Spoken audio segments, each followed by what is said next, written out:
दरम्यान हर हर महादेवच्या जयघोषानं भक्तिमय झालेल्या परळी नगरीत श्रावण महिन्याचं स्वागत मोठ्या उत्साहानं होत आहे। पवित्र श्रावण सोमवार आहे आणि त्यात नागपंचमीचा उत्सव आहे। त्यामुळे देशभरातून हजारो भाविक प्रभू वैद्यनाथाच्या दर्शनासाठी परळीत दाखल झाले। 12 ज्योतिर्लिंगांपैकी एक असलेल्या प्रभू वैद्यनाथ मंदिराची श्रावण सोमवारच्या पूर्वसंध्येला आकर्षक विद्युत रोषणाई करण्यात आली आहे। रंगीबेरंगी दिव्यांनी सजलेलं मंदिर आणि परिसराचं मनमोहक रूप डोळ्यांचं पारणं फिरतंय। जणू विद्युत रोषणाईच्या या प्रकाशात वैद्यनाथ नगरी ही भक्तीच्या तेजानं उजळून निघाली आहे। महादेवाच्या दर्शनासाठी आतुर झालेल्या भाविकांच्या गर्दीनं परळी नगरीत भक्तिमय वातावरण निर्माण झालंय आणि हेच नयनरम्य ड्रोन दृश्य खास NDTV मराठीच्या प्रेक्षकांसाठी।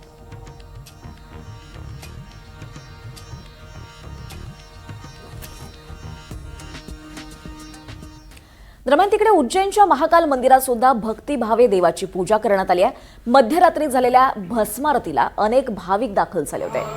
उज्जैनच्या महाकाल मंदिरात दरवर्षी श्रावण महिन्यात देशभरातून भाविक दाखल होतात। इथल्या भस्मारतीला विशेष महत्त्व असतं आणि याच भस्मारतीची विशेष झलक NDTV मराठीच्या प्रेक्षकांसाठी घर बसल्या पाहता येते आहे।